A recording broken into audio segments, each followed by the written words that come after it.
our local Westport area plan. Chairman, just before you start on that, if I can at all, Chairman, the advice of last Friday when we came into the council chamber, we didn't realise the week we were going to have ahead of us. So I just want to place on record my thanks to the council staff for their help and support to the people of this county, in particular the people of this municipal area, and also to the crews of the ESB here and the emergency services here, because in all fairness, fantastic job that they've done. And I think more people now are up and running again, but it's down to, particularly to the staff and our own staff. I just want to thank them very much because they went way above what would be expected of any person to go out in that particular weather. And I think it's important to thank people when things are done right. The job is done very well, because I know myself, when you make a phone call, particularly to the office, well, the office was an action obviously, but make phone calls to the guys on the ground and the ladies on the ground, and the job was done. So I just want to place my thanks for that. Can I just I concur with everything the Councillor Roy said. I mean, it was without doubt the worst storm I've experienced in all the years. It was horrendous, and I mean, it was amazing that people were actually out that night in the middle of it all, repairing the phone lines, our lines, removing trees from roads, and all sorts of other obstacles. And the job they did, and are continuing to do right up the mess. People really need to be commended, and all of the people that Brendan mentioned earlier. I just want to express my gratitude to them as well. Thanks, Councillor Flynn. Councillor O'Malley. Yeah, Chairman, just I agree with everything that the councillor said. I think the council did a great job. In fairness, weather test candidates to go out, and I made a few phone calls myself, and I didn't really expect it to go up. It went out and clear the road on Sunday evening before the regular came into being, but they cleared the golf course road. But they did a great job, and you know, it's not fair to be expecting them to go out weather like that, but they put their own lives at risk. It's very easy for something to happen when there's a storm blowing like that. It was probably one of the worst storms, one of the worst that we can remember for a while anyway, so it was. And it did a lot of damage, and we were left in the dark. But lucky enough, Chairman, we could put down a fire, actually a warm anyway, so it's not too bad. But lucky enough, we had a fireplace in the house to do that. Okay, thanks, you. And the chimney. Yeah, the chimney. As you said before, Councillor O'Malley, you had a very good description of these new developments that don't have a chimney. Bad thing. Okay, I'd just like to agree with my three colleagues there regarding the challenges that the 130 to 150 kilometre gusts that were coming there, and you know, some damage was done in the area. But just want to get the message out there that once the red warning goes, and that came in on Sunday evening around 3 to 4 o'clock, that emergency staff are stood down, and rightly so. And as I've stated publicly, that nobody wants to push anyone's life in danger. I don't know if it was related to the storm, but there was one life lost there in the Morris area, sympathising with that family. And that accident last Sunday evening. But just to state that it's important that people know, once it's a red warning, staff are stood down. I think some people didn't realise that. And I, for one, and none of my colleagues there or anyone would expect emergency staff to go out and place their lives in danger. Under no circumstances. It's yes, and there were people, and all the councillors I know, we were getting phone calls, you know, and those kind of situations have to have patience and just batten down the hatches and hold everything on hold, lives on hold. And it's important that that's done. But I did find a few unreasonable requests where the request was carried out, people's lives would be put in danger. I'm not happy about that. My view, I would appeal to people that think of the dangers people may have to put their lives in danger so that everyone can go about their business. Okay, we'll get on to, and I want to say, this is my own view, that there's times people might think councillors Oh, it's an easy job. I just wanted to say that regardless of politics, and actually it brought me back to the town council days, when the 9 town councillors all worked together. Aren't there Michigan differences? I want to say to John O'Malley and Council Peter Flynn and Council Brendan, and we burned the midnight oil past 2 nights in going through in a meticulous fashion our area plan and the serious challenges in it. Trying to work, and we disagree at times with the planners and the planning regulator. Just we are coming to an election. I think what went on for us for the last week, also to the other families, that was one night there, we were there, I think it was about 12 midnight. And from early evening, going through the local area plan. It's not an easy gig at times. This local area plan has proved that. My point of view, anyway. I don't know what your other councillors think of that, but it's serious work to be carried out.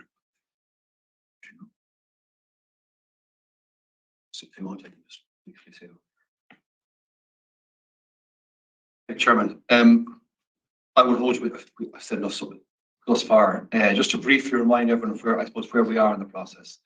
The draft plan went on public display on the 26th of September 2023. It was on public display for 6 weeks. We received 58 submissions. We produced then a chief executive report on the submissions received on the draft local area plan, and the chief executive report then sent to the elected members on the 19th of December 2023. The elected members have until the 8th of February to make or amend the plan, having regard to the chief executive report and submissions. So we're basically at the stage where it's up to yourselves how you want to amend or what you want to do with the plan. What you're considering today is the draft plan and the chief executive report on the submissions on the draft plan. That's basically where we are. Just on that, a couple of questions for John. In relation to the 8th of February and the amend, okay, so we're obviously going to amend. So what the time frame, just the time frame on that, John? And when it goes out again to be amended, is that then the plan that's in operation? Like the draft plan, does that become the draft plan then? The amendments? It's still the draft plan. One can have regard to the draft plan, but it's still a draft plan. So what would happen if you are making amendments and if they're considered material, if you're rezoning or whatever, they will go on display again for a period of 4 weeks. And then we'll do another, for the whatever submission we receive in that 4-week period, we'll do another chief executive report for yourselves just on the amendments or alterations at that stage. Okay, so the next time we come back to discuss this, it's just a bit of information process, and the next time we come back to discuss this, we want to discuss the amendments. Yes. Yeah, it's amendments only at that stage. Okay, that's important. Yeah, no, it is. Yeah. Chairman, can I just ask one point of clarification? If we rezone a particular piece of land, let's say it's agriculture or whatever at the moment, and we change it to new housing, yeah, and an application comes in the next number of weeks, does that form part of the draft that's on display? So when the planners are looking at it, they're looking at the rezoned land, or is it still on the original draft?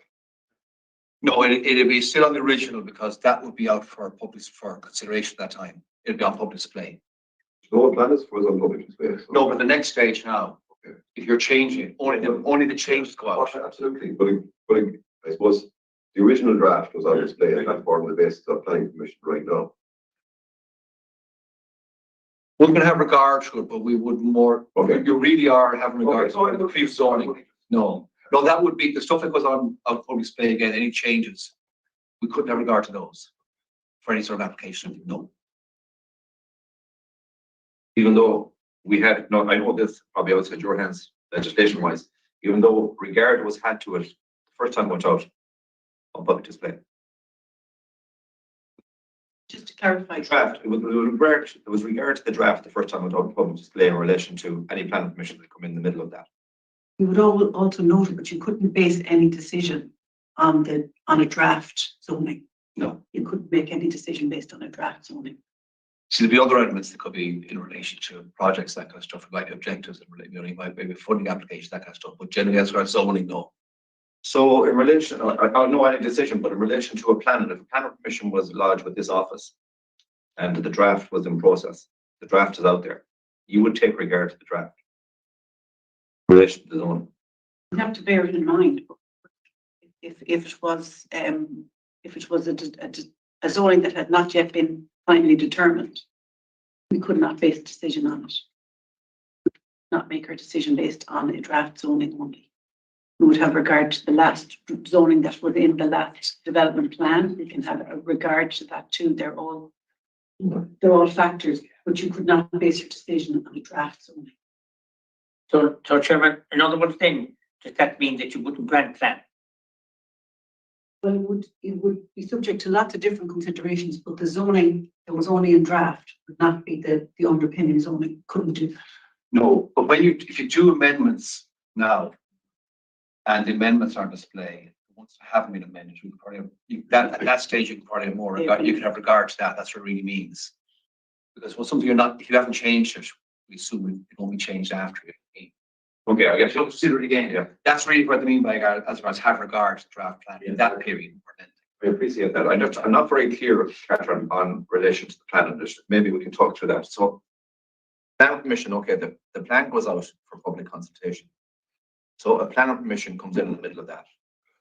Okay. So what planning permission, the planning permission to go through the planners, what's taking heed of it? Is the previous plan or is it the draft plan? At this stage, it was the previous plan.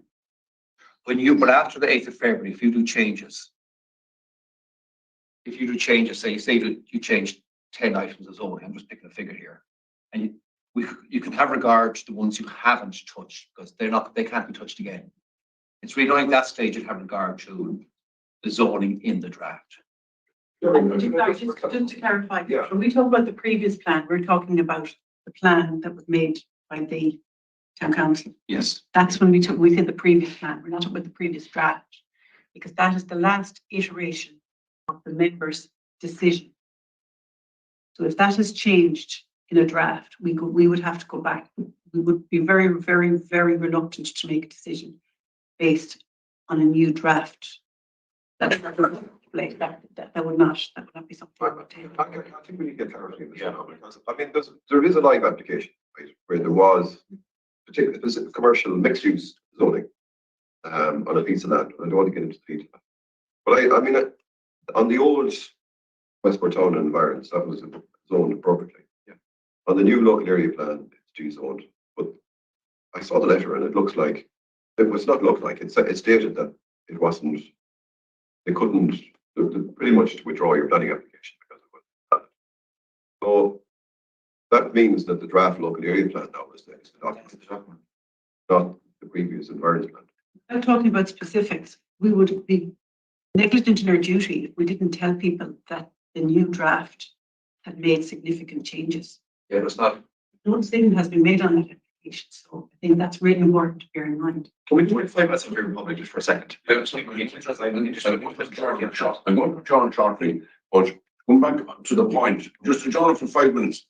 Coming back to the point, that planning application is on the old town plan. Because the proposed new plan is not in place at all. The reality is there is no situation where we will base it on a draft zoning. Right, so let's go through all the submissions. Sorry, yeah, my apologies, I forgot to welcome the people who are here in the public area, interested parties on this note, but my apologies to the beginning of the meeting. And before I adjourn we're adjourning for just a few minutes because we 4 of us want to have a conversation. So let's go through all the submissions, Chairman. If you We can go back to that at the end. we can include that. We'll adjourn for 5. No, not yet. And whatever we need to take, we take out. Because that wouldn't be our understanding today where we were. So, but we figure it out and go on. Let's go through the submissions. Come on.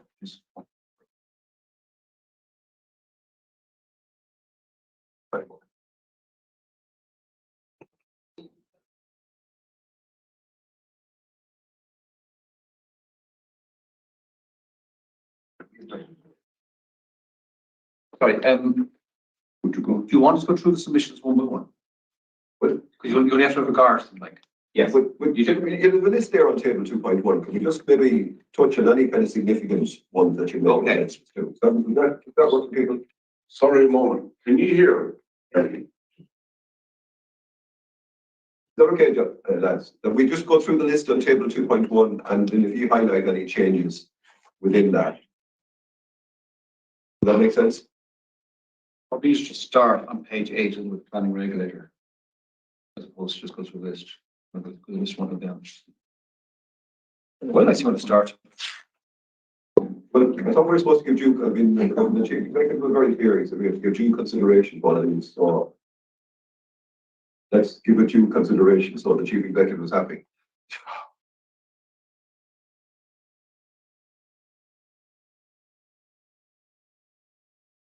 Well, sorry, I want to say as well that we did burn the midnight oil, but when we were burning the midnight oil, let's be serious that we've been very responsible of the 4 elected representatives that many years ago there was zoning done on land that wasn't service land, and maybe even some land zoned in floodplains and going back a long time, a number of years, but that we acted in a very responsible manner in that everything we focused on was all serviced land. Serviced land. That's what we totally responsible in how we represent people that elect us, and also responsible from planning into the future and how our town develops into the future. That's, everything we looked at, serviced, all serviced. Yeah. The simplest way, we've assumed you've gone through, we've assumed you read it, so maybe the best thing is for us to go straight to page 8, the planning regulator, and go straight to the chief executive response and recommendation in relation to submission, which you would have gone through anyway. Okay. Is that okay with you?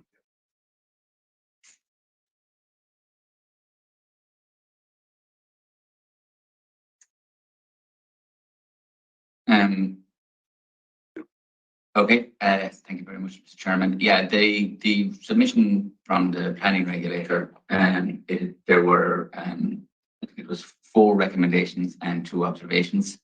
And I suppose in general, the regulator seemed pretty happy with how we implemented the plan in terms of the national planning framework and the regional spatial and economic strategy. Recommendation 1, related to an issue of zoning, particular a site on the Lodge Road, that they considered was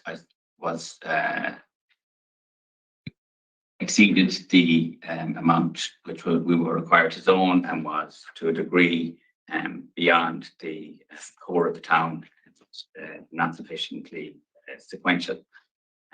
In relation to the response from the chief executive in relation to this, it was considered that the majority of the site we could dezone and rezone back to agriculture, apart from the site which is in the ownership of the council, which is currently the subject of a proposed Part 8 housing development. The second issue in relation to that's the case of that is that site there that the regulator wished us to rezone, and the chief executive response was that we would rezone it apart from the reduced amount indicated there on the screen. And from the council on that. Yes, yeah, that is the council.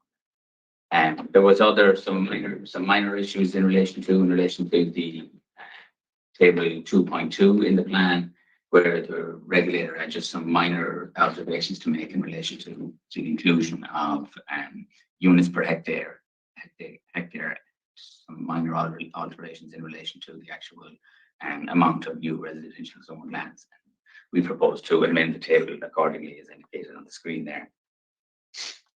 The third issue was in relation to transport and mobility, and the crux of this issue really, the regulator had concerns in relation to the proposals to extend the council-owned industrial estate on the Newport Road, especially in from my data from the regulator, consider the lack of any active travel measures to the proposal.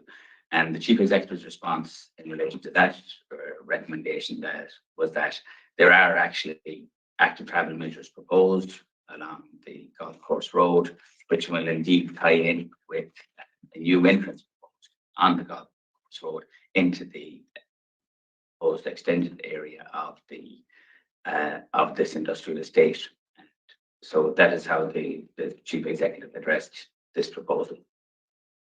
And the third issue was really in relation to economic development and employment. Again, to a degree, this crossed over with the previous recommendation from the regulator in relation to the Westport industrial estate, and they needed further clarity in relation to the amount of developed and undeveloped enterprise and employment lands within the LLP. And the chief executive addressed this issue by proposing to have a capacity matrix map included in the revised plan, which would show and set out the exact hectareages of existing and proposed enterprise and employment lands. And the fourth issue that the regulator wished us to address was in relation to the flood map zoning. Just to back for a second, we proposed to, in relation to the industrial estate, just green there, that was the map that was in the draft plan, and we proposed to replace that by including this, which shows to a greater degree the proposed new entrance, which will be serviced by active travel measures as the local transport. Sorry for going back there for a second, but the fourth observation related to flood risk management. Again, this is in relation to a lot of, I suppose, how you address flood risk issues, and I suppose the main issue being that there was sort of a belt and braces approach taken, that notwithstanding the fact that flood zones are indicated, that we should have objectives within the plan to copper fasten the fact that no inappropriate type of development will be allowed within or close to flood zones A and B. I just could come back there for a second before you go too far. I think I'm correct in saying that, and you said at the last meeting, and when you make a call, but you made a call regarding the Lodge Road. Hand in your heart, we made a call on that. Just explain it properly. The planning regulator came back and said, didn't agree with your call. That'd be a fair assumption. Yes. And actually, people might wonder, just explain the Association of Irish Local Government, and we go to these seminars. As I said at the last meeting, I was at a seminar, and Niall Cusson, the planning regulator, was at the seminar, and I had a good discussion with him where he went into detail, talked about service land, service with sewage and water, footpaths, public lighting. So I can understand what there's times I disagree with the regulator, but I can understand. So the regulator stated, no, he's not in agreement with what you're recommending on the Lodge Road. So was he saying to you in a nutshell, John, you're dezoning land in the town court and zoning land on the Lodge Road, and he disagreed with that. And I can understand why he did. Yeah, I wouldn't agree with your last line. I know exactly what you're saying up to then. I suppose, just to be honest, I wouldn't take that on board. I wouldn't agree with that at all. But essentially what's happened, all the lands we would have proposed for zoning for new residential are fully serviced with the 6 services I said to you before. We have to do that before we zone them. So there's 4 recommendations here, just a summary in relation to the OPR. I want to emphasize these because these are a bit different to all the rest of the submissions, in that in relation to an OPR actual recommendation, if you don't agree with it as elected members, we have to be given a reason why. In relation to other ones, you can do it really. Now, you should give us reasons if it's significant, but generally, we have to write to the OPR after these meetings and say, the elected members disagree with your recommendation on More and More, your recommendation on the golf course road, your recommendation on the access to the golf course road, and your recommendation on flood mapping overlay. They're just where we actually need a specific recommendation. The last one, flooding, is just they want us to put the flood map on top of the zoning map. We've said we're doing the final one. I personally don't agree with it because it's already in the flood assessment anyway. You know, I think it's beds and braces will be taken care of by a planning application anyway. We'll be looking for flood assessments. That's my personal opinion. But they're saying tend us to do nearly every plan, put the flood risk mapping on top of the zoning map. That's all the fourth one's about. And we've said we'll do it. But that in relation to More and More, You we will have have, to provide, but yeah, we made a call. and the planning regulator disagree. Yes. So one of the critical concerns, Through the chair, planning regulator raised concerns. He doesn't necessarily disagree. He raised concerns that it was a bit, that it was, what he actually used was that it's location on the northern periphery of the town. Yes, okay, but can you tell me, I'll bring in a moment. what does fully service mean? Water, wastewater, lighting, footpaths, and what's the third one? Surface water. And roads. So, I don't, maybe I'm repeating this. And I do at times have strong differences with the planning regulator. What the planning regulator said to you, the planner says, I'm not agreeing with what you recommended on a large road that you want to zone that for housing, while at the same time, as I said about the 7 or 8 centres, and maybe each centre is going to bring in now in a second measure, while at the same time, he wants to rezone that in town core, in the town centre. What the total land means if these in town core. No, There is on that wouldn't be town centre, just to be clear. well, it's 2 minutes of Bridge Street. Exactly. It's a lot closer to Bridge Street in the town centre than the large road. It's being zoned because we have a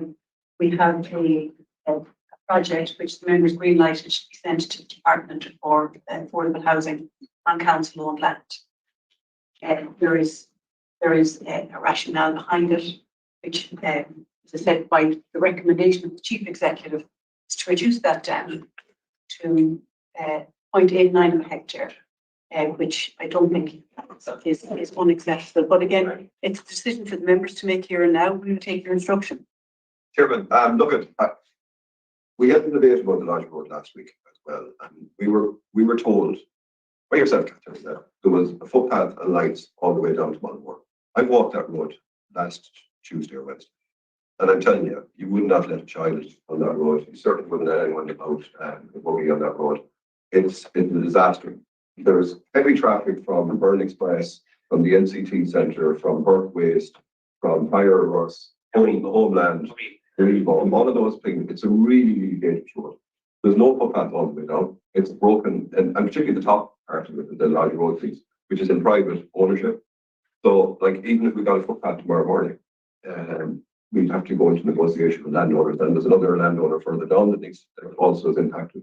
So there's no quick solution on that. So it actually doesn't have all of the services. It certainly doesn't have public lighting, and it doesn't have footpath all the way to Mulmore. And in fact, when you look at that housing estate which is a really nice housing estate, but I mean, you look at the risk that people leave, they take to leave that house. I mean, there's no way you're letting the child down by themselves in that state. So can I just get clarity?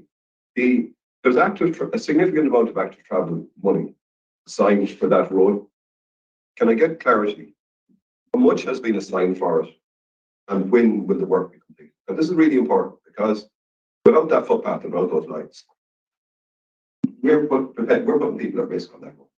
So I think it's really important we get clarity on when that active traffic money will be spent and how much it is.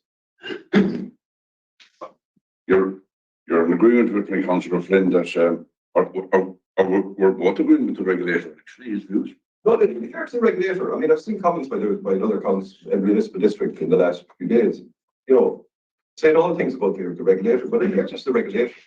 I mean, there's times I have difficulties in his department, but in fairness, the vast majority of stuff he said in that submission, you would have to agree with. Now, when we make our amendments, we mightn't be quite as understanding of the OPR. But in fairness, right now, I think he has, and his team have come back with a fair commentary on the overall local area plan.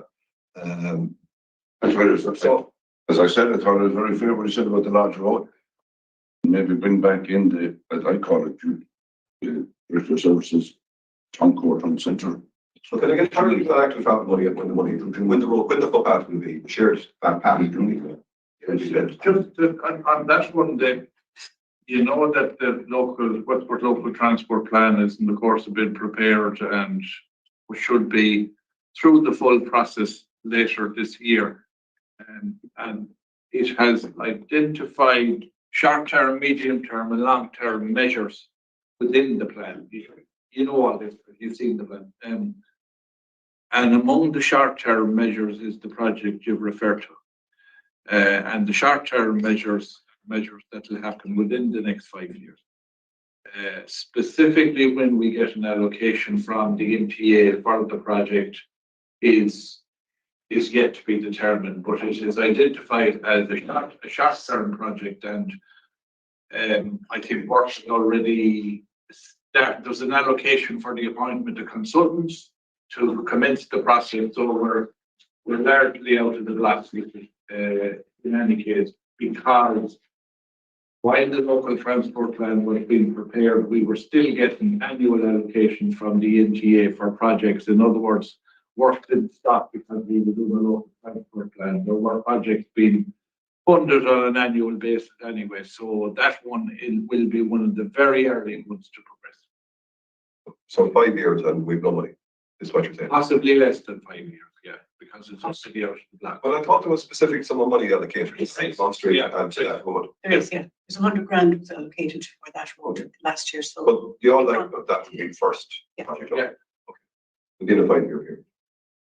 I'd say well within, given that it's already, there's already an allocation, it's already started. So what you're saying is that the 100,000 will do the footpaths and lighting. The 100,000 is an initial allocation to allow us to appoint consultants, get the design done, progress it through the normal design and planning process. It's probably a year, 18 months at least away from actually construction happening on the ground. Within the lifetime. Well, So it's a year to 18 months probably. before you see works on the ground, I would say. So it would have to lead to the conclusion that zoning on the lorry road is premature in terms of new residential. That's the only conclusion I come to. I mean, I certainly think in taking a responsible approach, we cannot let more kids go up and down that road, given that we don't have footpaths and lights. Through the chair, I think 12 to 18 months is a very short horizon. I don't think you would see any development on that land before that date. So I wouldn't consider it to be premature at all. We're talking about zoning for a 5-year period. It seemed more responsible to look at it as a strategic reserve land rather than new residential. I mean, we want houses now. Yeah. Absolutely we want houses now. We don't want them in 2 years or 5 years now. It's now we need them. And I think there's no better way to focus the mind of everybody is to see if we can get a footpath in, it changes the dynamic of the Lodge Road, because otherwise these things just drag and drag. So I The think point to bear in mind through the chair is if that land is not zoned, it takes away from the impetus to get that infrastructure delivered. yeah, but if we went for the strategic reserve approach and any land job there, we can see this. So yeah, we take your instruction on it. Yeah, okay. That's for the clarity. We wouldn't be able to consider then public housing on that. If you change to change to street reserve, it might be difficulty as regards to part 8 of that land. I'm raising for clarity. I'm not giving. That's what I'm saying. Yeah, just so you know, as regards the timing. So is the planning regulator going to shoot it down on it? Comments in it? It's not going to say. Well, he is hinted at he's in disagreement with the recommendation that he made on the last road. He's raised concerns, but Yeah. I think we can address those concerns through our response. But it's up to the members at this stage now to make that. We've shovel ready land closer. Okay, let's move on. I think the OPR for So, just to be clear, are you rejecting our recommendations? So, no, we'll come back to it all. Let's keep going. Yeah. okay. Right. Through the chair, I appreciate the members' Maybe we have a particular thing that we make it more clear if having dealt with it, was a decision made and we moved on, otherwise. We're adjourning, and we'll deal with all that, and we'll come back to you today. Okay, It's completely up to the members, but it's, I suppose, having been through the process several times, it's a little bit more efficient if having had a discussion, a decision is made, rather than having to go back and maybe not understood. four of us, So if we accept the recommendations there on the OPR, we can still make amendments separate to this. Any changes you choose. Just to be clear, sorry, just for clarity, you'd be accepting or rejecting the chief executive's recommendation. Yes. So you'd be, in this case, if you want to accept the OPR, you'd be rejecting the chief No, but executive. okay, so the chief executive in there has put in a few changes. Yes. So fine, and he's reduced the land bank on RS one, whatever it is, to just the council owned. And that's fine. But if we change that, so we accept that. But then we decide we want to change that to strategic reserve land rather than new residential. And we got separate that. You can do it all now. Accept or reject the chief executive's recommendation, or you can make an amendment. You can reject what the executive said. The bottom line is you make recommendations to amend the plan, having regard to chief executive report. So technically, you're probably correct as regards, once you clearly give us recommendations of what's happening, of what you want changed, and you've said, and you have gone through the chief executive report, either here or by yourself, or once you have regard to it, then once we get to a clear recommendation of you of what you want to amend, that's your problem. Yes. Clearly, yeah. We've got just to go keep going and we come back. Can we go through them all very early? Can just, as Councillor Flynn said, at the end, we'll come back and we'll put the map on the table and we'll say exactly what's been done. Otherwise. Over. That's the OPR. The next one then is the North and West Regional Assembly. Yeah.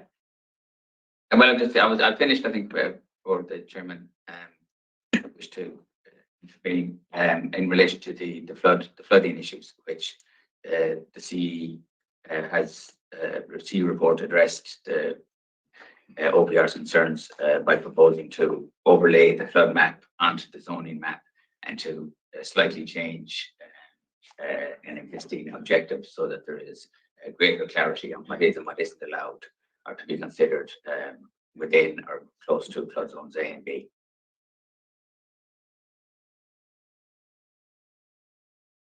So down here. Yeah, and I suppose the next submission which we dealt with was the regional assembly submission, again similar to the public regulator. The regional assembly were pretty satisfied with how we addressed national and regional guidelines and strategies within our development plan. They did have some suggestions to make in relation to the identification of opportunity sites and the preparation of a rolling program of master plans for them. And then there was other issues that they addressed or they brought up in relation to issues such as waste infrastructure, etc. In response, the chief executive took their submissions on board, really, but I suppose to summarise, it was in relation to quite a few other submissions. We felt it was an issue of staffing within the council to carry out, say, such master plans, and that they would be done through the process, through the life of the plan. So the change was proposed to these, and then move on to these. Yeah. The next one then was the switch from yourself, Westport MD councillors. in summary, I presume it deals with lack of consultation, query of population calculations, boundary query, master plan not ready out in the Roman Island, and Westport House not included in the plan. We would respond as regards consultation. We've already gone through that. We've explained all that, and basically, we've also commented on the fact that the population, it isn't so much a population calculation as the figures are given us by the department.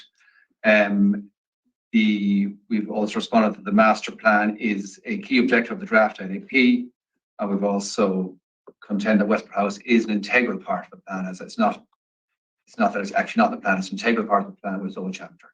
That there we are comments on it. Yeah, so Chairman, can I just make a comment here? I mean, we had a long debate last week about it, but I mean, I think it just, when people come back and look at this plan in years to come and they say, well, we're told this is a consensus plan, we're going to introduce a paragraph in the introduction and content. I'll share that with you later on. And it will go as follows. There was no consultation or engagement with local elected councillors as recommended under section 4.1 of the local area planning guidelines before the draft local area plan was issued. There was no consultation with children and young people as recommended under section 4.2 of the local area planning guidelines before issuing the draft local area plan. The local area plan does not take account of the 11% increase in population since 2016 as indicated in the population census April 22. Confirming Westport town population at 6,872. No consideration has been given in this local area plan to the 1,241 additional people who have settled in the Westport area post the population census April 22 arising out of the war in Ukraine. And the reference data is the October 8, 23 CSO arrivals from Ukraine and Ireland, Series 11. Now, look at, I'll admit, the last two pieces are completely out of control, but the first part of it, where we were excluded, we just want that on the record, so there's no doubt. And when people look back and say, Jesus, where did it come up this? They know how it all came to pass. So that's just for the record. We won't debate it again. We give you the wording, the narrative. Yeah, we're not going to be sending them to go through it all, that basically. Yeah. Yeah, that's fine. Yeah. And the second that, I mean, we debated that the last in detail. We didn't, we're not going to go over it again today. I think the statement's speaking for itself. So just second that and just to go. Sorry, just to be clear, but we're going to get a specific proposal at the end, aren't we? Yeah, Yes, clear. Yeah, that's fine. Yeah, that just when you take note. That's fine. Thank you. The next submission is from the OPW, and it's again similar to recommendation 4 from the Office of the Planning Regulator. It's predominantly addresses issues with the flood maps and flood zoning within the LAP. I suppose again they welcome certain aspects and such as the proposal to use the SUDs and nature-based solutions, and there is one recommendation that the specific objective be included for the Cushon Relief Scheme, which the CFO has agreed to insert into the plan, and then in relation to the justification tests and in specific zonings within the plan. It's a pretty detailed submission in relation to this, but I think that in terms of addressing it, the long and the short of it was, we feel that we have addressed this in the CE report by reverting or referencing back to the amended objective, which we proposed on foot at the similar recommendation from the Office of the Planning Regulator in relation to providing more clarity in relation to what type of developments will be allowed within and close to flood zones A and B. That in a nutshell, really, that is that. To go into any more detail in relation to this, we'd probably be here all day, and it was one of those submissions where you address everything individually, but most of the issues raised, we feel, were addressed by that proposal to amend an objective within the plan. The objective, i.e. SO3. Councillor Mulroy, yeah. Thanks, Berwick. Look at following on from that, Brendan has said they're related to floodplains. I think we're all, I mean, with John outlining your relation to put the map on map, and I can understand that with a reason. But the biggest difficulty I suppose I would have is in relation to the Sea Farm report, which placed us in this difficulty. Just for people, when people are well aware of this, came into Westport, carried out a plan and literally put an awful lot of place in the town, and it's part of the Sea Farm report. What it did then was it actually knocked all them people out of the insurance business because they couldn't get their place insured. And not alone that, but by identifying it and walking away and saying it wasn't cost effective because the grants that were going to be given to sort out this problem, it was way more than that. It was running into millions. So basically, they identified the floodplains and they ran away then at 100 miles an hour. And that's not really good enough, Carter. I mean, if you're going to identify something, at least the government and the agencies around them should come in and help the people out to be able to do that. But in saying that, I know previously people have built on floodplains and has created problems. So I suppose what I'm asking the executive is, just to put on the record, is so someone who's in the floodplain and is part of the Sea Farm report, just to explain how they get out of that. But I don't think it's a matter of getting out of what has to happen. If there are, is there any particular area that is subject to flooding, that's obviously an issue as regards housing. We can't consider it. That's bottom line. And our hands are tied in that regard. If there are any specific sites which someone may do groundwork that resolve the problem, then there would have to be another flood risk assessment after to prove that the problem has been resolved. Flooding by its nature can cause further issues downstream, and excuse the pun, but you know what I mean. It really can. So basically, if one start basically if anyone wants to resolve a particular site, it has to get physically resolved first, and then there has to be a flood risk assessment done to show that it's been fully resolved and is no longer suitable for inclusion as an area subject to flooding. To the chair. And then you're sorry to cross here, Councillor. And then we will zone at this stage, you see. So it will require then, I suppose, rezoning based on a new flood risk assessment. Okay. If that, I'm talking again, if you follow it over down. There is a process there. There is a process. If you're in a floodplain at the moment, and we leave the central Westport town out, that's a totally different situation because the Mal River is a different. Town centre is different, yes. Yeah, different. I appreciate that. But if you're in the middle of a floodplain as such as the Sea Farm report put you in there, there is a process to get out of that within reason. If you can identify a way of getting out. I know you don't like the word get out, but the reality is that you're going to have to get out to the Sea Farm report to get onto the planning page. But I suppose to go back a step, I don't think Sea Farm kind of put you into it. Well, it did. I identified you. Yeah. It identified the places. Well, the flooding put you in there. Yeah, no, I It's the first place. That's why. You know, technically you're right, but the point is, if there was no Sea Farm report, a lot of these places would never be in a floodplain. No, they would be, just might be aware of it. Yes, but for planning reasons, previously before, a lot of these people were put in by Sea Farm reports. And I suppose I'm not really on about the outskirts of town as such here. When I talk about Sea Farm report, I'm talking about the middle of town as such. A lot of people were put in, and what it meant then for them was insurance policies were taken away completely because they're in a floodplain. I totally agree in relation to the outside of the town. I understand that, but there is a process there in place. I know Councillor Manley has spoken on this before in relation to one particular piece of land there, but there is a process in place for someone to go away, carry out their own investigations, have a survey carried out, and then to prove that they're no longer a flood risk.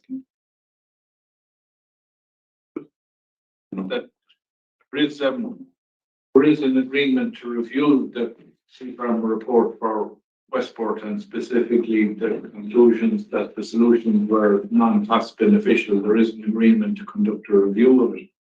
So let's wait and see what comes from it. Or, you know, before I'll bring in a moment, John, but just to explain for everyone, the Sea Farm report was carried out a number of years ago on the coastal framework, where areas of flood risks, they came in and they carried out the surveys. They identified all these different areas as a risk of flooding. It's not it in a nutshell.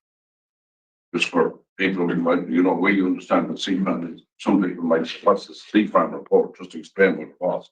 Councillor O'Malley. So, once Jack Manchester Chair, the Sea Farm report, if somebody gets it, we say not get out of it, get it resolved. Say.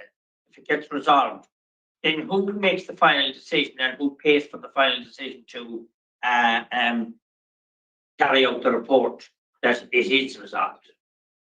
Is it I imagine it's the applicant. is the applicant Public Works or No, I'd say it's the applicant to show it. it's the applicant? I'd imagine.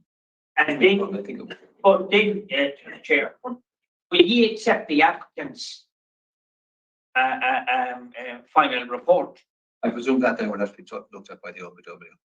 That's right. And they go back to the PW again, say. That's what I mean. But like, But technically, it's meant to be resolved. That's the whole point. It's meant to be resolved on the ground, not just on paper. It's meant to be resolved. No one wants anyone to flood.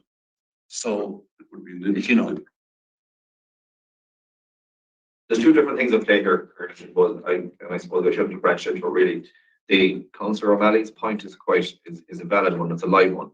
Whereas I'm talking about, we're not talking about building houses, John, into the future. We're talking about the Sea Farm report for people who have houses at the moment in the danger. That's, I suppose there's a difference. Can I just clarify really? that would have any respect for planning and zoning anyway, because the insurance companies don't look at our map here. They have their own consultants. You talk to insurance, they have their own consultants who provide them with the flood risk information. It isn't, they tell you they don't look at our maps. Our maps aren't there, the information that they use in relation to insurance. The insurance companies have their own experts who provide them their own information. I'm not respecting what you're saying, but the minute Sea Farm report came out, they identified all that property. Oh, I'm sure it's part of the consideration. Yes, yeah, it would be, yeah. No, we're not denying that, yes. But through the chair, just on Councilman Roy saying is right. Where there was flood protection work done and approved. Yet there are people that's in that area who cannot get insurance. They have insurance, but if they sell their house, the new applicant cannot get insurance. And like, why was the protection put in if it's not going to work? Like, it's put in, it's approved, cost almost €1 million, and yet there are houses along that area who cannot get insurance. They have insurance themselves, and I think they will always have insurance. But if they sell their home, the new owner won't get insurance. And if it's a thing that the protection is put in, then why was it done? Why was all this money spent if it's not accepted by insurance companies? It's also, and I come in and Councillor John, what you said there is, there were situations where sale of properties was agreed and everything was in place, and the mortgage provider would back out. He had agreed in principle to provide the mortgage when the insurance was not in place to insure the property. The financial institution withdrew the mortgage offer. So the whole sale fell through, so they couldn't sell. So maybe if you have be it a home or land, and it's in the Sea Farm report, I think it's the colour blue on the map, that it's designated as flood risk. What you're talking there, John, is John, that who's going to will the people that did the Sea Farm report, will they come to you at your owner's request and say, okay, I want to address this. How do I address it? Because if you bring in another independent engineers and surveyors and you get the work done and spend a lot of money, and then the people come back and they carry out the Sea Farm report, they're still not happy. And the ones successful, yes. So how would you suggest to overcome that? I can't suggest anything. I've nothing to do with insurance and nothing with the Sea Farm.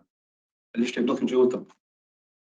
I just go with the information. We have the time making a plan. I have nothing to do with insurance, or I have nothing to do with Sea Farm. Okay, but if you're a planner, but if the flood risk is addressed, you as a planner, you say, yes, you're happy that the flood risk that Sea Farm say that's a flood risk that is now being dealt with, and you'll be happy as a planner. I'll take into account the most up-to-date flood information I have at any time. Well, whose report will you take into account? The Sea Farm report, or the one carried out privately by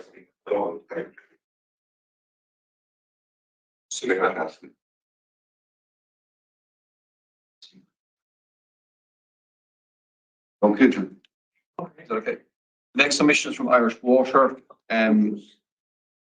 This just really is for technical issues. They just correcting the an issue as regards the population equivalent of the Westport treatment plant.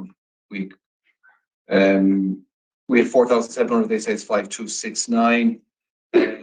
They basically were happy enough with our recommendation of glacier zoning and the servicing of same. They emphasise the need for people to have pre-development consultations, and they also wanted to they want to ensure that they have access to riparian zones, which is areas along flood. nothing they said we felt required any change, so we recommended no change to plan based on the Irish Forest Commission. Yeah, the next one is the Environmental Protection Agency. Again, it says, doesn't really get down to specifics.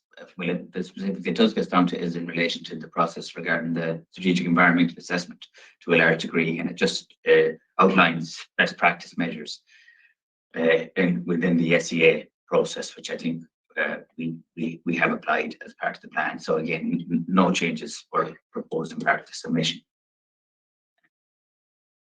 The next submission from the Department of Environment, Climate and Communications and the GSI, Geological Survey Ireland.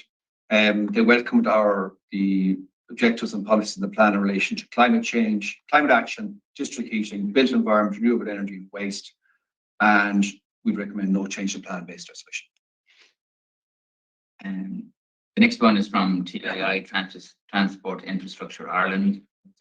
Oh, sorry. NTA next. Yeah, sorry, NTA. I need to keep it lower.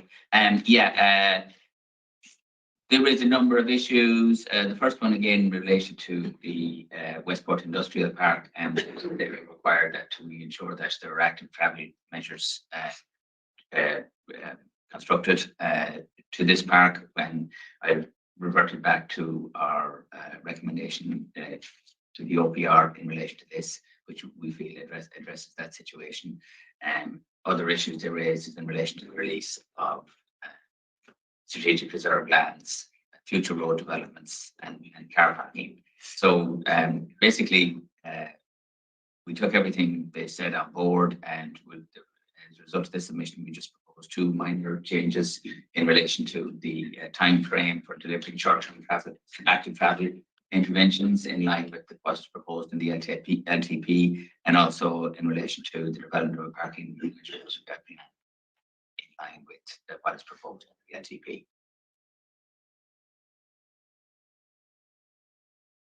Okay, and then I suppose a similar submission was in relation, or came from Transport Infrastructure Ireland.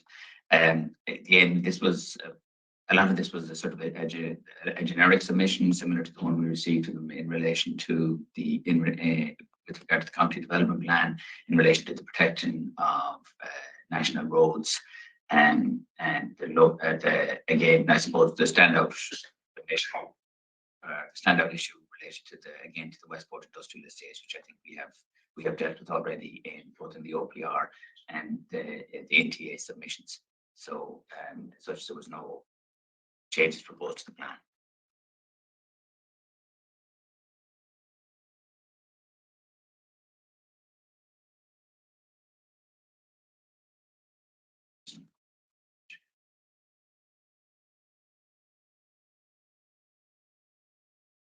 The next one is Department of Education. They welcome the objectives of the plan.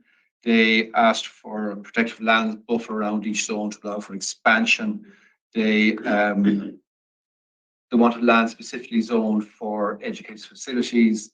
They acknowledged the impact of migrants to town and the impact of schools and capacity, and they were looking to work with the council, engage the council as regards reviewing existing future school site provision. As regards a buffer around this, as regards specific zoning for schools, we feel that we do have an education land use zoning which we feel covers that, and they will be open for consideration other land use zonings around town anyway, and so we recommend no change to draft plan.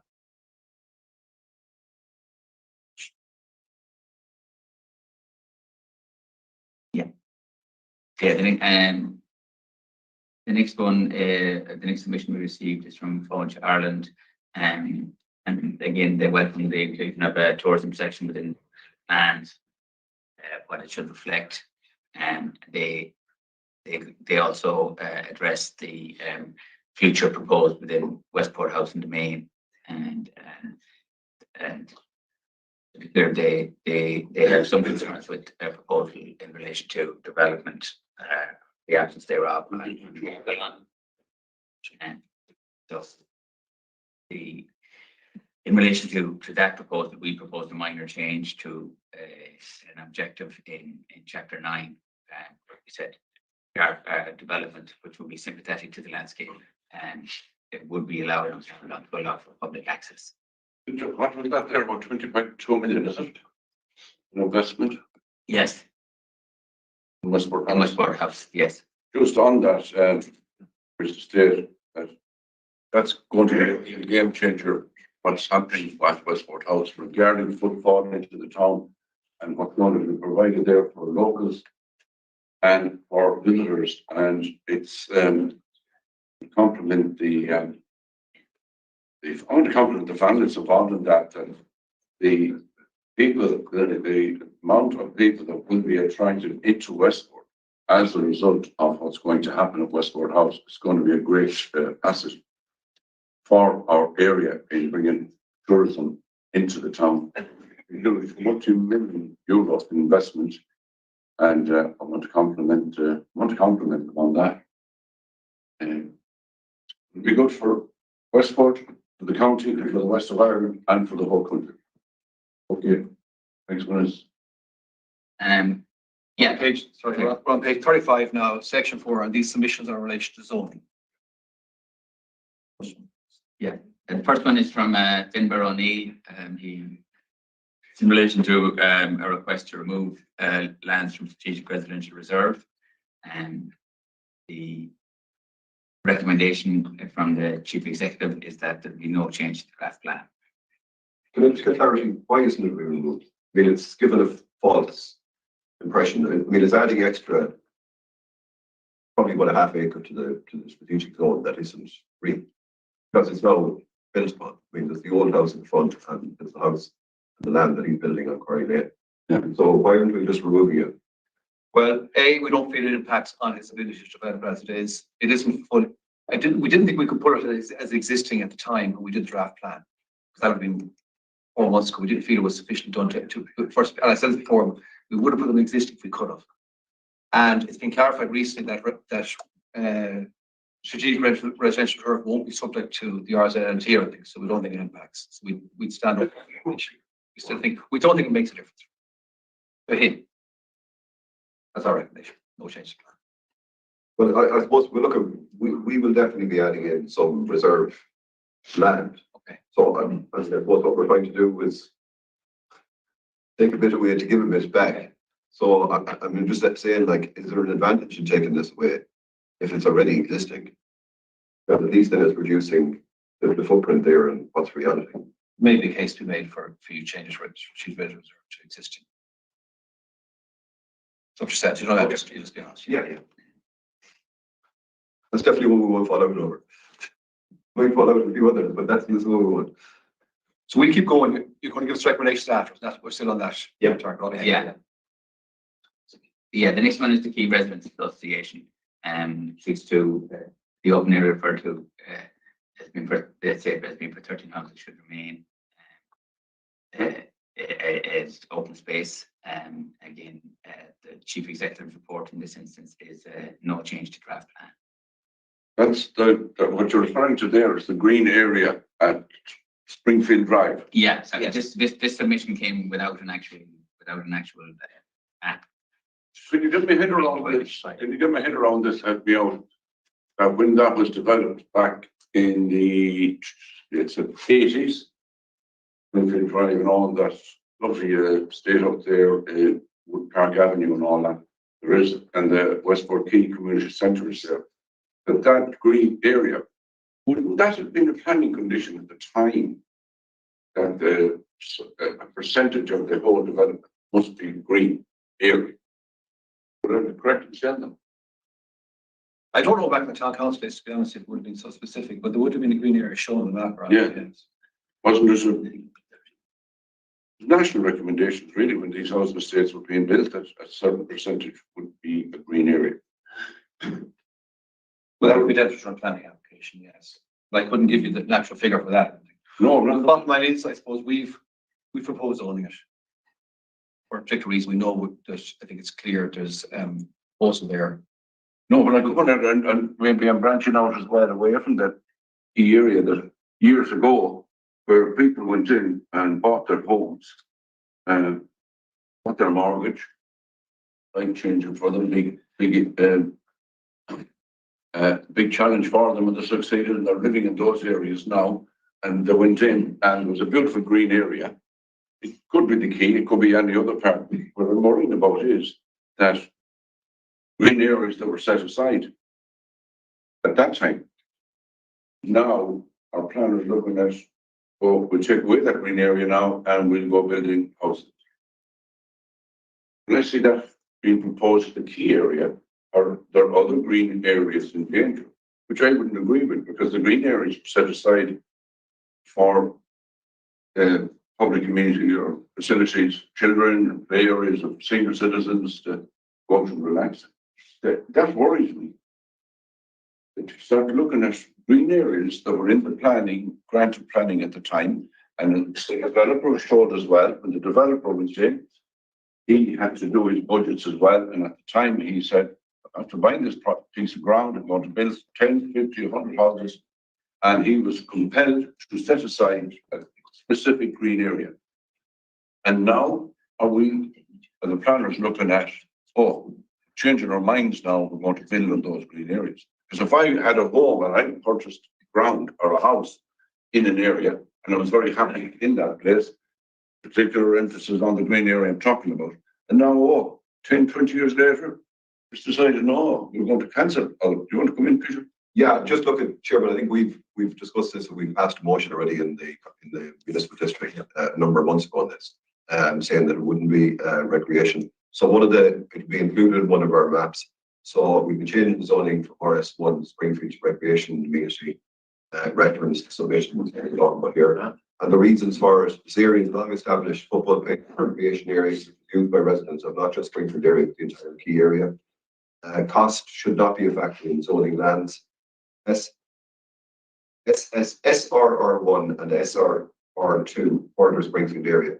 We believe these sites will be more suited to constant press and use RS1 as community areas for both these locations also. Justification. Agreed, but as I said, I'm getting away from that green area of the key, and we've decisions made on that, and you're quite correct. But I'm going to send out the message that just because there's a green area attached to a housing estate that might have been built 30 years, maybe not even in Westport, that no one will come along now and say, the developer at the time had to ensure there was a green area. And he had to plan his budget in building the estate. But we're not going to come along now in County Mayo. There's a green area there. We're in a panic for homes and houses. We need houses. So we're building the green area. No, that's the message I want to send out. That green area is there and leave it alone. There's plenty of other land in town centres. And we are under pressure for houses to be looking at it rather than going into a residential area. We're taking away the green area. There's plenty of land in town centres that can be developed. Okay, we'll move on. It's worth noting that the background to this course is, the calls that came in the chamber repeatedly to address the affordable housing issue, and that this was part of the response to that. And as you know, application was made to the Department of Housing for an affordable scheme on that area, and it was done with your full agreement. It was the second, the Monamoor one was to be prioritised at the time, not the Springfield one. And the Monamoor one never moved forward. That's just to be absolutely clear on that. Well, my understanding is both are moving, but there was a debate about that one, and the application was made in good faith, having discussed it with yourselves. Okay, but I come back to your manager and say, okay, at that time, when everything changes, the message, that there's a green area there, which was, I'm not going to repeat myself, but my grandchildren would come along and I'd be dead and gone, and they'd say, what kind of a guy was he as a councillor to allow development take place in what is a beautiful area, or any beautiful estate where there was a green area at the time? There's plenty of land in the town centre to build homes, rather than going in to a green area that was set aside to it. I think that's important. It's important to take on board the report. You said, look, has to make sure that everyone in Westport is host, and let's be quite clear about that. But the reality was that the four of us elected members, we consulted long and widely in relation to that state out there and the whole of the key. We sat down, we talked to numerous people, different organisations, and quite clearly were opposed to taking over on the green area, the football field and the hundreds of history and the whole lot. So look at, it's all used now. The people who have said that public representatives will speak shortly on it. So that's it. I like that very good. But I suppose the other point to make here, look, is there's two other pieces of land adjoining Springfield that we're now including in the strategic reserve. So that changes the picture down in Springfield as well. I think that's an important point. Yes, and as I said, when I'm saying about important points, not about Springfield, it's not just Springfield, it's not the communities. But I want to move on. The government, in fairness, said there's no issue with providing money and funding for homes. We need houses. So if they provide the money, what I'm saying, good, they'll give you the money, get up and buy the land. Don't be destroying green areas, housing estates. Okay, we'll move on. Okay, yeah, the next one is another proposal, but this time it's actually a proposal by the landowner that his land be dezoned from new residential back to agriculture, and this forms a considerable part of the aforementioned site out in Monamore, and the CE recommendation is that the land be dezoned from new residential and be zoned new to agriculture. The landowner's request. We're back on Monamore again.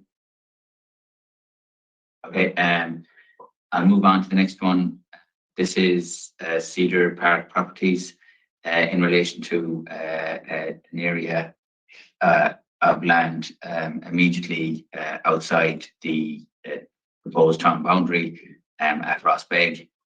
The applicant proposes that this be zoned for as new residential, and the recommendation of the chief executive is that there will be no change to that plan. Okay, can we just flag one point here? One of the areas we've looked at in ourselves as councillors is that we'd extend the boundary on the west side out to Belclare Junction. So this will form part of it. We intend leaving it all agriculture, so we're not making any material changes, but we are reflecting. Again, we'll pass on the maps to you after, but just again to set out the justification for it. So all land between Ardmore Road and Belclare Junction to be included in the LFP is agricultural land, and the reasons for the inclusion area is largely service of water, sewage, and greenway footpaths on the two main roads, R335 and L1801. R335 from Belclare Junction to Westport Town Centre was removed as a strategically important regional road in the country development plan. We did that last year. Area is already a significant number of residential estates and single homes, and would be regarded as an integral part of Westport Town.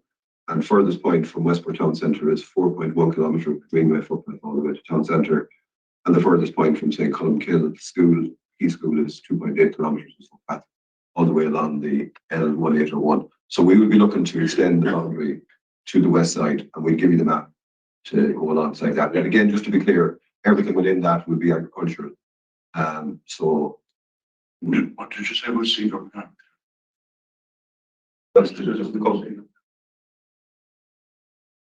We just Brief to Amish. Yeah, what was that? That's this one we're doing. no, they were Cedar Park Developments. Cedar Park Sorry, Development. sorry. That's what the applicant is called.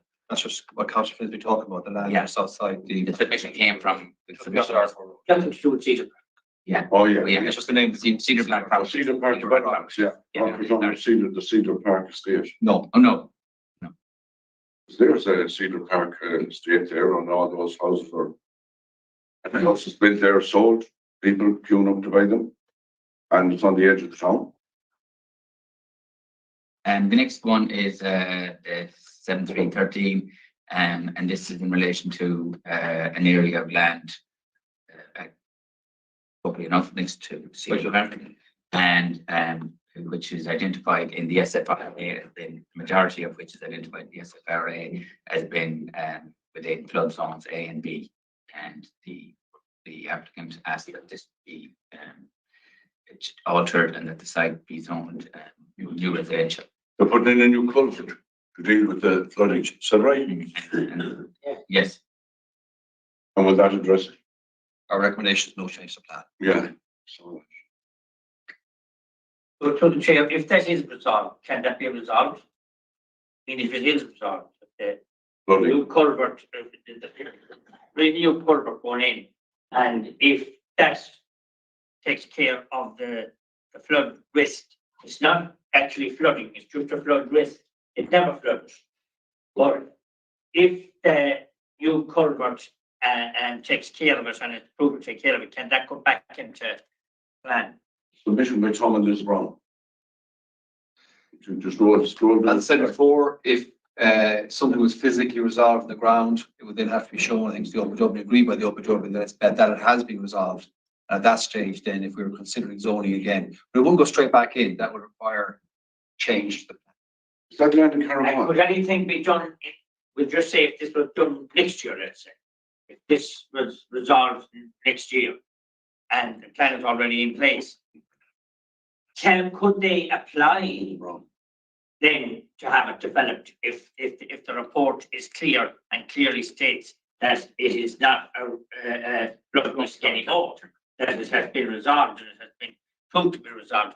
Could they go back in then and apply for planning? Because seeing that it's so close to Westport town with all the services are in it, the sewage, the light, the water, electric, footpaths, street light, everything. So what I'm saying is that if that was resolved in the next year, let's say, would that applicant be fit to go back in and say, listen, I have the full report here, this is no longer a flood risk, can we put it in? It depends on the zoning that you leave it. If you leave it as agricultural, then no. No, it's a open space now. the open space. Sorry, it's open Yeah. space, then, Yeah. yeah. But it's unless you change the zoning. Now, you can do material, if you left it alone now because of flood assessment, there's such thing as a material alteration of the plan. That's a whole public process. And realistically, you'd wait a year or two before you do that because you don't just suddenly vary your plan after your plan, just approve the plan. But one can do a variation of the plan after a year or two. If you want to That resolve. option is open, John, in relation to what Councillor Malley said. So if they go away and get their house in order in relation to the land and it's all sorted out, that can be brought back in. Isn't that the question? Yeah. That's the question I had, yes. The public process will be quite similar to what we're doing here. Because I've got display, everyone will be involved, OPR, everyone's involved. again. That's good. So we can do that then. It's good. Huh? The submission Get begins, options there, that's what you're saying. if you read that, begins by claiming an error by the Office of Public Works on their CFRAM mapping, which is part of their Bottom line is field land zone. You do through the chair, you do the variation before you make any applications though. Yes. You know, if you vary, you have to vary that before you. But that option is there that they could do that then. Yeah. Even though the plan is put in place, this plan. Yes. Okay. Okay, well, that's positive. Thanks, John. Okay. And the next one is the 7817 from Damien Gibbons for both rezone lands at Rossbeg. Again, they probably relate. This probably, I suppose, is relevant to Councillor Flynn has proposed or has informed us that he's proposing it would be land which is not, I would say, not tier one land in terms of all 6 services and it's located beyond the existing town boundary. So for that reason, the chief executive's recommendation is for a no change to draft plan. Okay, then we move on to the planning partnership, and this is a proposal in relation to a site on the West Road, which they propose that it be, which is proposed to be agriculture, and the submission proposes that it be rezoned to a form of mixed-use development or general development. It's C on the overhead you're looking at, and the recommendation of the chief executive. In this case, there would be no change to the draft plan. Just a clarity. Why does the executive not believe that's suitable? Because of its location, and also because it's not tier 1 land, it's not fully serviced in terms of public footpaths, public lighting, and surface water. That would be the main reason. It's on the greenway. Yeah. The lights on the green man. It's on the greenway. It's greenway both left, actually both sides. And there's lights on both sides. There's water, sewage, surface water. What are we missing? It's not fully serviced in terms of. What is it? Oh, well, I mean, if you're talking about, say, the road frontage on it, and there's no public lights on at that point on the West Road. And there's actually, I mean, it can be accessed, the rear of the site can be accessed via the greenway. And it was a call that was made, both in relation to that and both by the time that came to be considered, we were well in excess of our 17.3 hectares. So basically, yeah, okay, look, so, I mean, let's be honest about it now. It probably wasn't given due consideration. I mean, that in the best possible way, because you're already maxed out at the limit. That Well, I mean, would definitely color the situation. Okay. yes. That's okay. Again, okay, sorry, the next one is 7826. And this is in relation to two areas of land, one on at a Monastery Road, where it is proposed to zone new residential, and the applicant requests that it be zoned to town centre outer. And then there was another small slip of land, which would be seeks to rezone from existing residential to town centre outer. And the chief executive's response is that there be no change to draft plan for these two portions of land. And the next one relates to the planning partnership on behalf of the Hotel Westport. And it seeks to rezone Westport House to mainlands and recreation marine lands to the south of Hotel West tourism and related. See it's outlined on that. And the recommendation of the chief executive in this case is that there be no change to draft plan, apart from a proposal to change the name of the actual zoning from tourism leisure to tourism and related. Moving on, planning partnership on behalf of Inchu Development, and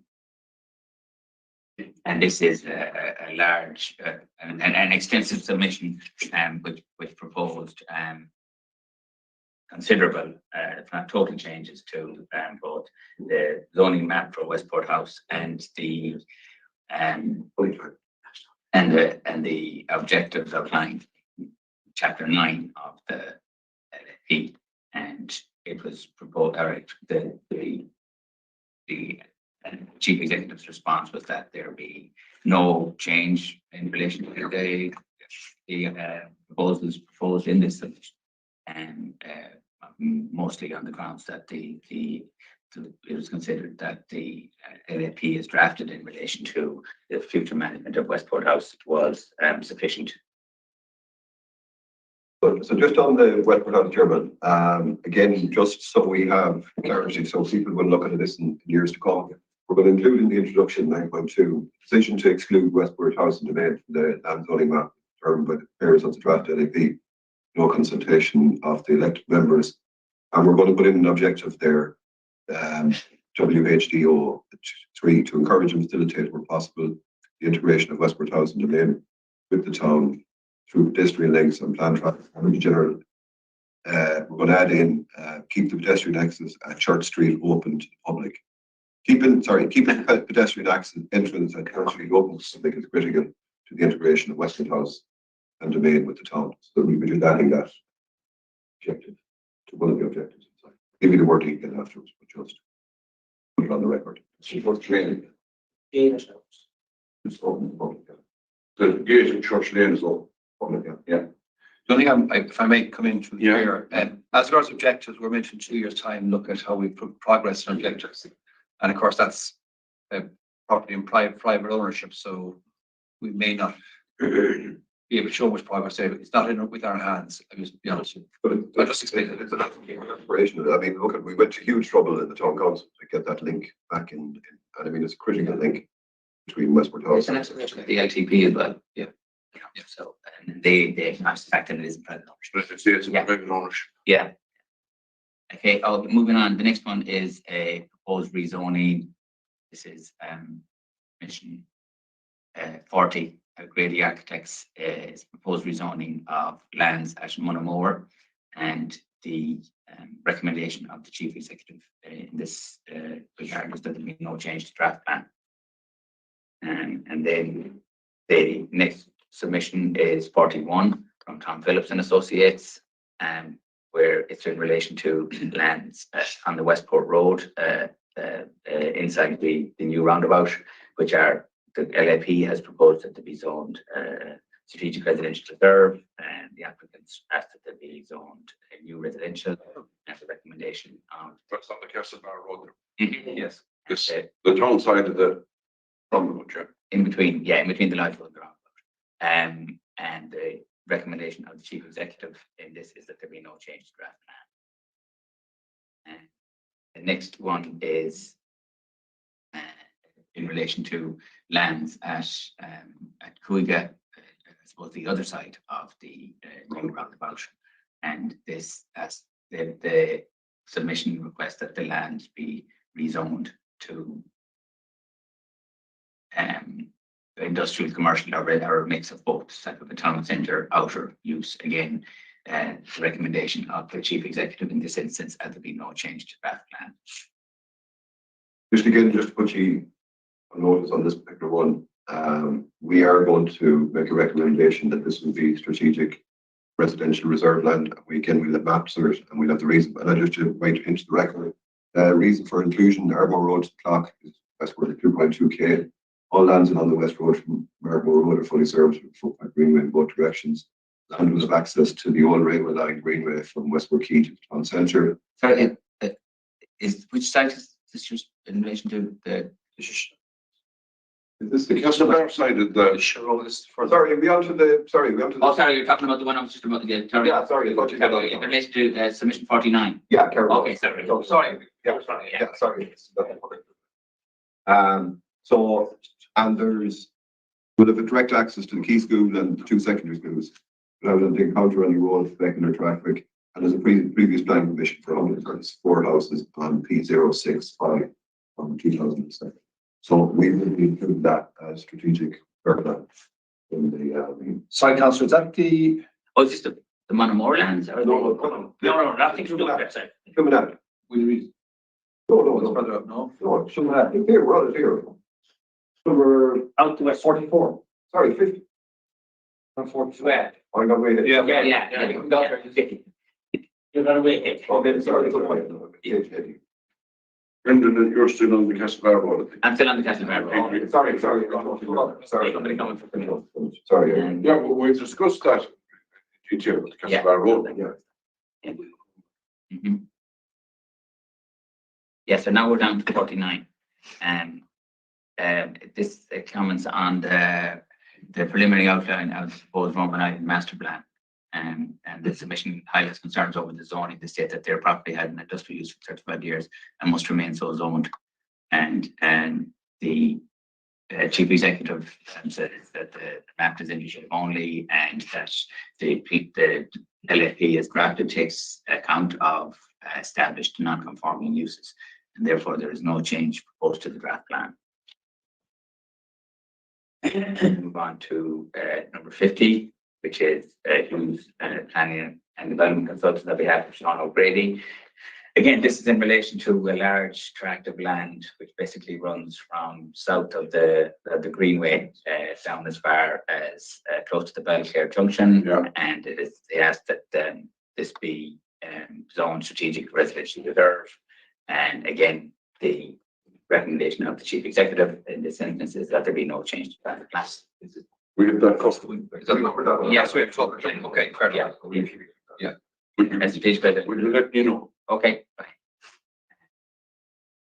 And the next one is Hughes Planning and Development Consultants, and it's proposed to rezone from agriculture, recreation, amenity to new residential. And this site is located on Hawkins Hill. And the recommendation from the chief executive in relation to this is that there being no change to draft plan. The issues with the site being its steep topography and how this might impact on concerns over this, how this might impact on the stability and future development of adjoining lands.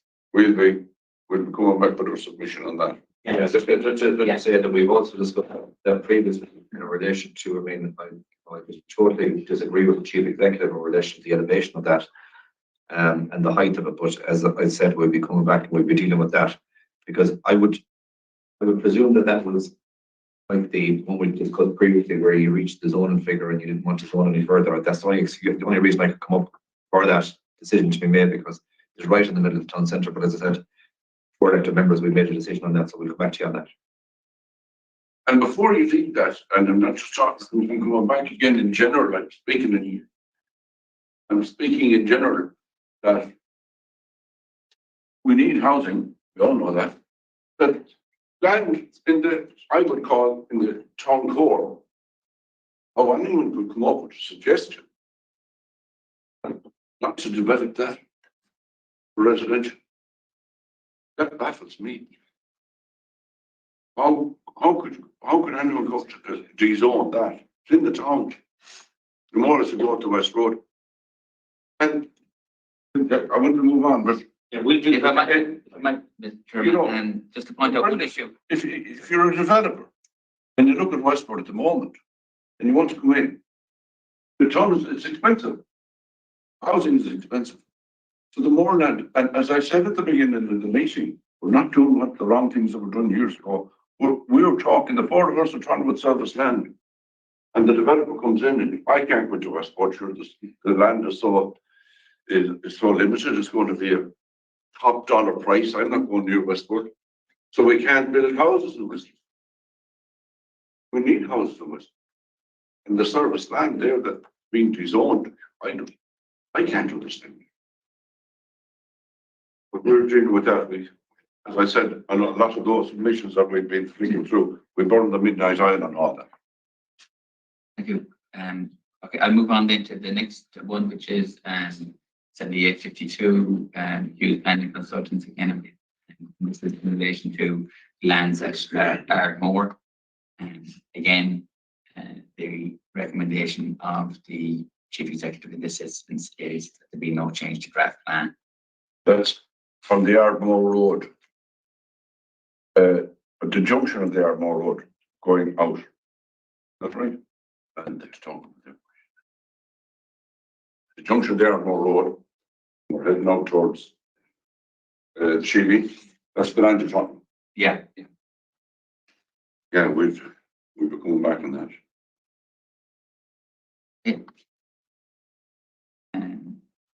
Now that sort of concludes the submissions that relate directly to proposed rezonings. Okay, can we just introduce one objective we're going to bring in cultural development strategy and our strategy, policy and objectives. I suppose, look, at one of the things that has been above there of a lot of people in the Westport area over the last number of years has been the difficulty to get planning, you know, on the edge of town. So you're talking about the likes of Ardmore, Carraborn, Rossbake, Carnalurgan, Cahan and all that area has become increasingly difficult. So, and we're very conscious of the fact that more and more people are moving into Westport. You know, they're coming from areas where they have sold a house in Dublin or London, whatever. So it's not a level playing field in terms of young local people families trying to establish themselves in Westport. It's also a big challenge for employers trying to attract people to town in that, you know, people will say, yeah, I'll come to the big multinationals or the hotels or so forth. But when they come looking for accommodation, there's a really significant problem in Westport. So we're going to propose an introduction of an objective very similar to the rural planning guidelines, but it's one for the townies, if you like. because for too long, the townies have been disadvantaged in terms of towns in the way planning is developed right around the country. So we're going to propose, we introduced an objective here, DSP 10, and it will go as follows. Given the limited numbers of landowners of Tier 1 and Tier 2 lands within the local area plan, and in order to facilitate single houses for people with a genuine housing need, sons and daughters of long-term Westport residents within the local area boundaries, or any individuals in permanent employments within the local area plan shall be facilitated in fully serviced, and I'm emphasising that, fully serviced, non-Tier 1 and Tier 2 lands within the LAP. And then the obvious question is in what constitutes long-term employment. So we've an asterisk then to cover that off. It will be a letter from your employer and an affidavit from the solicitor confirming employees in permanent full-time role has completed at least 1 year service and the main place of work is within the LAP area. And I think, look, we're just trying to give people a chance. If I take Councillor Roy, he has 2 kids, and I'm sorry if I mind you picking on you, but he's 2 kids living in Westport. If he happened to get a site in Ardmore or Carbon or Carnarvon or that area, they cannot get permission for it. So, like, the reality is not everybody wants to live in a state and not everybody can afford to live in a state. I mean, it's now starting price of 450,000 for a house in Westport town. It's out of the reach of the vast majority of local people. Whereas if you can build, I mean, we have already, established the building of houses in the likes of the kind of Ardmore, Carbon, Ross Bay area, Carnarvon, all that area. And there's some actually nice estates out there, but there's some very nice one on housing. And what we're doing is giving people, maybe only be able to put the shell of the house up there, but at least they can do that, and they can build on it then over the next 10, 15 years, because people just don't have 450,000 or 500,000 to buy a fully complete house that has all the requirements. So we will be introducing this. I would hope you will support us on this. I think there's nothing we're having to live in, and we're highlighting the fact that the land has to be fully serviced. So it's not just sporadic saying that someone can just put a piece of land in any particular area, but it has to have all the critical service that we've talked about. So we will give you the wording again just so you have it, but again, just to let you know that's what we're doing, that's why we're doing it. Thank you. We put a lot of thought into that. And while you mentioned that, I'm just going to tell you here about the Western Development Commission recently carried out a report, and this is what they said, and it's very brief. The West of Ireland has proven resilient. Counties such as Galway and Galway emerging as attractive destinations for most workers. And it's touching on what you touched on there, Peter, and what we discussed during the week. This survey underscores the benefits that remote work brings to the West of Ireland, offering a unique opportunity for individuals to embrace a lifestyle that marries professional fulfillment with the natural beauty and rich culture of our county. In summary, the report highlights how remote work is not just changing where people work, also where they live. The in-depth analysis also reveals an interesting pattern in the profile of those choosing to relocate, with the majority of those moving before they have families, indicating the potential of population regeneration in areas they locate to. That's from the Western Development Commission. But really, in a nutshell, people want to get out of the smog-filled city of Dublin and relocate to the beautiful town of Westport and the area. So I think our whole plan into the future, we're in a changing world, and COVID brought a lot of terrible things to us. But in my opinion, COVID did bring this remote working right onto the top of the agenda, where people want to recreate. It even says that we're holding back and having their families until they relocate to a nice place like Westport or in County Meath. So I think, planners, plans into the future, we have to take cognizance of all. Okay, moving on. It's different time compared to 3 years ago, 5 years ago. People are relocating. They want to get out of the traffic congestion. They want a quality of life. We must have land in Westport to let Westport grow. And we're not, as I'm repeating it, we're not going out trying to zone land where there's no services, there's no water, there's no sewage. We're very responsible. For us discuss this, guys, all week. And we'll be coming back with our recommendations when we hope that not blocked. Yes, so Your Chairman, what you have said is correct, and the problem with all that is the fact that local people, young couples that are working here, living here all their life, they are at an awful disadvantage, because like Councillor Flynn said, 450,000, they can't get a mortgage, even that they're working. They're not making enough to get a mortgage for that kind of money. The young people around Westport, and like Councillor Roy's two children, they're at an awful disadvantage. My own kids are at an awful disadvantage in trying to get a house, because the planning is difficult and the houses are such a price. So like what we need really is to be fit to give them more planning and to provide more housing, more plans for housing, so that bring down the price. The price has to come down because local people, they're leaving here. The locals are leaving and the strangers coming in. That's what happened. the Western Development Commission that just didn't do this willy-nilly. As I said, the in-depth analysis also reveals the interesting pattern and profile of those choosing to relocate, with the majority of those moving before they have families, indicating the potential of population regeneration. And should really focus on that too. Okay, we're nearly there. And we'll just take a break. But we nearly finished. Yeah. Yeah, thank you. Okay, I'll move quickly then.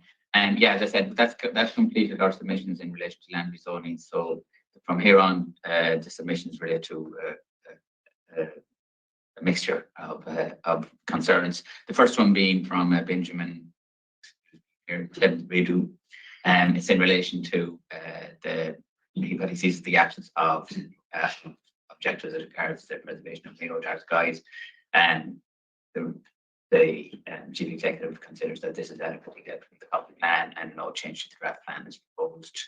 The next submission forward is from Westport Educate Together, just want to inform us of their change of address. The next submission is from the Mayo's Older People Council, and it's full of some very good suggestions in relation to how the public realm can be improved for people, for senior citizens, and the CE directs them to the Mayo age-friendly program, where a lot of those issues are addressed and no changes proposed to the draft plan. Again, the next one, we combined these two because they were similar, which is 7 and 35. And again, it's Dark skies. Mayo Dark skies. Again, the chief executive considers that this is a matter for which is already dealt with in the county development plan. And the next submission 14 is from Brian Conroy, and he makes a number of suggestions in relation to the LTP and transport within the town. And the chief executive notes the comments and is of the opinion that a lot of this is dealt with in the local transport plan. There will be no change to the LAP as a result of this. Again, the next one is 15 from R.W. Nolan in relation to registered structures and within the town. And the chief executive informs that the regular protected structures is now a separate process. So that's the house on High Street. Yes. There needs no change to that plan. Next submission came from Fiona Bagwell. It's in relation to appropriate environmentally friendly lighting within the town, and the submission is referred to the development management standard in the county development plan, and no changes proposed to the draft plan. The next one is in relation to, and this is similar to quite a few, a number of submissions we might fly through in relation to problems people have crossing the West Road at Selina Mission, and the executive says that this is actually a proposal within the LTP. What's the chief executive saying there? He says no change to draft plan, but a crossing from Fleena Mission to the Greenway and from Greenway Skate Park to Dumber Hill is listed within the Yeah, draft because LFP and MTO9 to support Yes. project measures. you were on the West Road here at the Housing Association Mission and getting across to the skateboard park. Serious accident there last year. A young guy, young man nearly lost his life. Mhm. I've asked that in a temporary maybe put in some signage to slow down the traffic because there is going to be a fatal accident. The children are coming from the estate to run over, and why wouldn't kids do, to play in the playground and the Muga Park. That needs to be addressed. Well, the regulator or the chief executive confirmed that it is to be addressed as part of the LTP as reflected in MTO9 of the LA. But how soon is it going to be addressed to make it safe? But that goes with the LTP process, not this process. The LTP process dealing with that, and you have all that before. It's on this, just on a parallel. Some of this happened, people made submissions to both, but really they were referring to the LTP. Moving on, the next submission is 19, and again, it's in relation to the that's the mission. Speed limits. Submission 20 again is in relation to lighting in dark skies, and again it's to the development standards. Sorry, just to go back actually to Michelle, I might just a temporary basis, and there might be something done there to try and before there's a fatality. The kids, I saw them in the other day, the kids are going back all across the street, the road there onto the playground. You might have a look at that there, doing some signage to slow down traffic into something permanent. Yeah, we could certainly consider signage, but the long-term solution would be a full crossing there, and that requires, I suppose, funding, but it also requires an urban speed limit to apply at the location initially, and then you can construct the crossing. So there's a few steps, and as you know, we had intended to do a speed limit review for the county. It commenced, and we had to pause it because of the government's stated intention to bring in new legislation on speed limits nationally. So we had no choice but to pause our review until that legislation was rolled out, and we will resume as soon as that legislation has been dealt with. Yeah, but rather than, thanks the manager, maybe something temporary in the meantime to make motorists aware that the children are crossing there regularly. That young lad, he's okay, thank God. He was nearly killed, being honest. That's true. The signage is about the only thing we can consider at the moment until the speed limit issue is. Yeah, some signage, so. Thank you, Chairman. Is a submission from James Burke. Again, it's in relation to a lot of traffic related issues, which the chief executive responded by directing the submission to proposals within the LTP. Again, next one again relates 24 relates to development management standards for the avoidance of light pollution. Again, this is addressed by the management standards in the council development plan. 6.5 again is related to pedestrian crossing and Sliema Mission on. 27 is the Westport Civic Trust, which asks us to consider matters in relation to some of our opportunity sites, such as the Bank Garden, the Watt Theatre, and the Wyatt Theatre, and the Old Courthouse. The submissions, the comments are taken on board, but there is no change to the plan. The next one, 7828 from Healy's Pharmacy, it relates to concerns over cycle paths and footpaths on Bridge Street. And the chief executive addressed it by saying that is not proposed at the moment under the LTP, and no change to draft plan is proposed. And the next one is 7830 in relation to the provision of more parking in the town, and suggests a multi-story car park. And that, again, the submission is directed to the proposal as regards parking in the local transport. The next one is 7833, and it ranges, submits multiple points in relation to such issues as cycling, greenway, dark skies, buses, and again, the C considers that this has been dealt with previously in relation to the LTP, and there's no change proposed to draft plan. The next one is 7834, Maria Kelly. Again, all of the issues raised relate to the LTP, so no changes proposed to the draft. Next one is similar, Paul Reynolds, 36. The next one, 7838 from Patrick Duffy. Again, it's a submission which is directed towards the MP09 of the LAP, which basically outlines all the measures to be taken under the LTP. And the next one is from Westport Business Community Chamber of Commerce. Again, they make a wide-ranging submission in relation to issues such as population, housing, public roads, economic development, tourism, movement and transport, infrastructure and services, social community, open space, biodiversity, retail, placemaking, heritage, climate and flooding, and again, all issues are considered and addressed in the response from the chief executive. But the recommendation is that there be no change to draft plan. And again, the next one, 78, relates mainly to the LTP, and the 48 relates to views and prospects within the plan, and desire to protect views from Crow Patrick from the west, most the southwestern edges, and no changes proposed to the draft plan.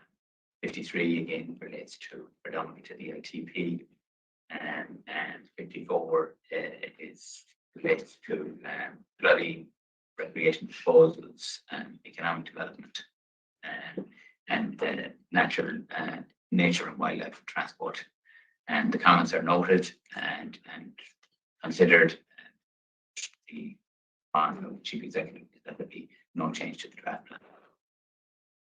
It's that about the town becoming a return.